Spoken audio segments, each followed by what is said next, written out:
don't know how powerful your voice is. They don't want to hear another legislator. They don't want to hear somebody else that's advocated. Sometimes they just want to hear that personal story. The only way to stop asbestos-related cancers is to ban it. About 40,000 Americans die every year of asbestos-caused diseases. While I'm here, I'm also going to take advantage of giving out previous awardees award, because we had some times when we couldn't meet together.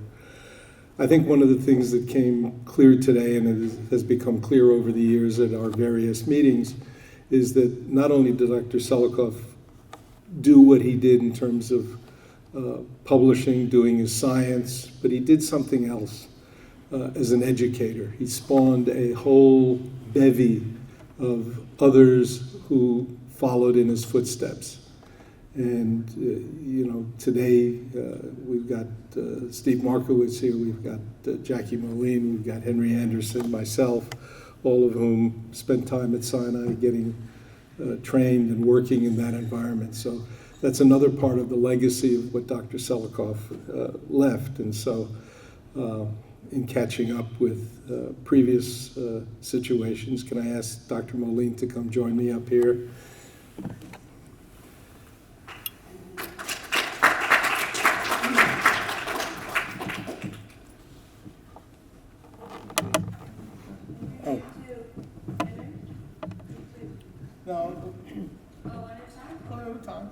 Everybody deserves your day in the sun.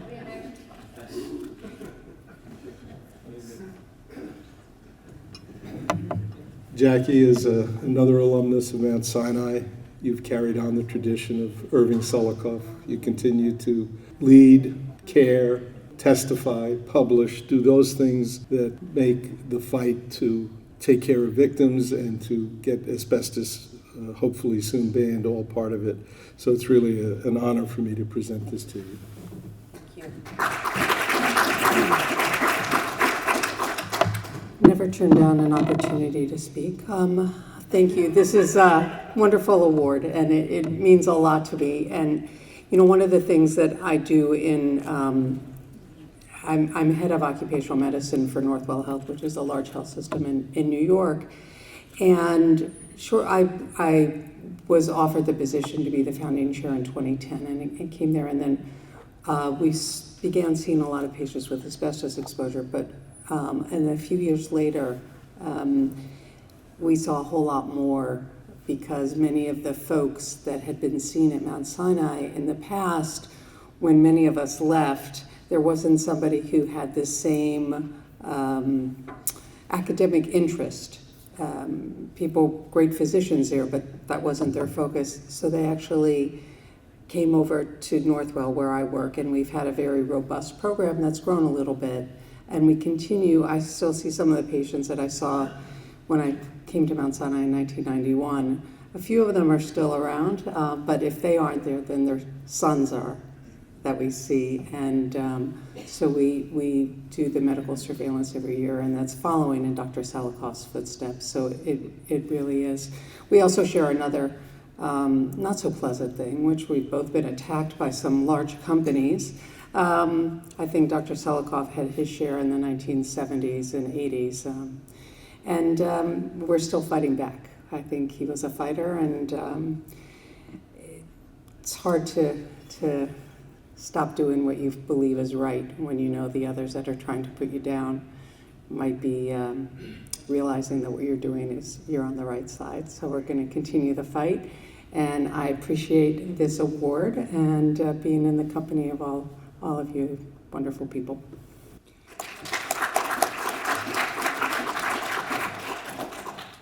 Thank you, Jackie. And yes, the industry took out after Dr. Selikoff, one of the more infamous descriptions of him, and those of us that worked with him, was the Selikoff Mafia, which was how it had been characterized at the time. There's another award. We gave Dr. Andrea Wolf her award at the luncheon today, but there's another one this evening that I'd like to share with you and present.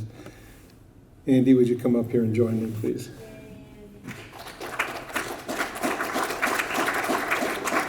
Henry Anderson and I go back to our days at Mount Sinai in the mid-1970s when we were both there. We've been colleagues and dear friends for many, many decades. Andy not only has made his mark, and you heard about his career today in the world of asbestos, but in so many other ways. He's been a public health advocate. He's been in the spirit of taking care of the populations that became part of his responsibility.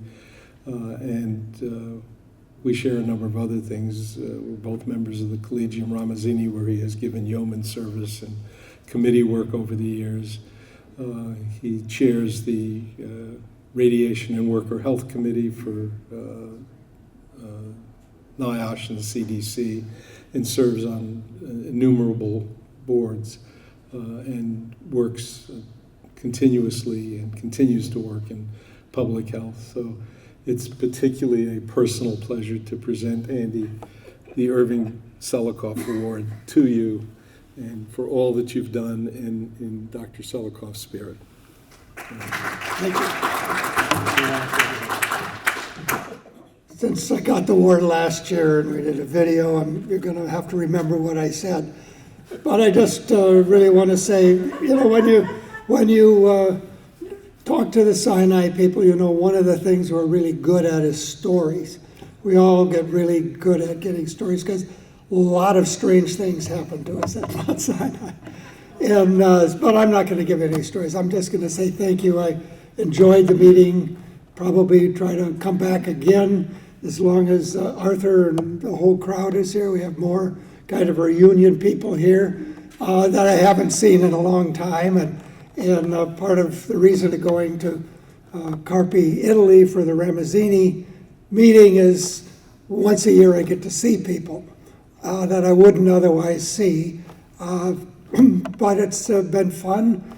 I've enjoyed being in the field, and I enjoyed being yelled at by the public on my job as a public health person.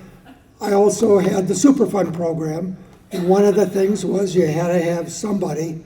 Sure wasn't going to be the governor, wasn't going to be the secretary. So I was the next ranking person that went to the public meetings, listened to everybody, and had to be very nice about what they were telling us and what we were trying to do to fix things. Things have changed as far as I miss the public meetings and getting together with the people and actually helping them solve the problems and having them say, we're real people too. You know, you can yell at us and whatever, but we're just like you. I'm a native from Wisconsin. My dad was from Wisconsin, and my family settled in Wisconsin. I'd go into the north, and I was one of the few cars that they'd recognize the license plate, and they wouldn't cut my tires. The reason we had red license plates in Wisconsin, and when our inspectors went to the northern part of the state, they got to take a real car, because if you went in to inspect a bar or a restaurant, it'd come out and your tires would be slashed. Then you had to call somebody, and that got real tiring. So we went to not being recognized, because with the red plate, if you speeded, they would call and you get complaints. And anybody who had a problem with the state, we absorbed that as state workers.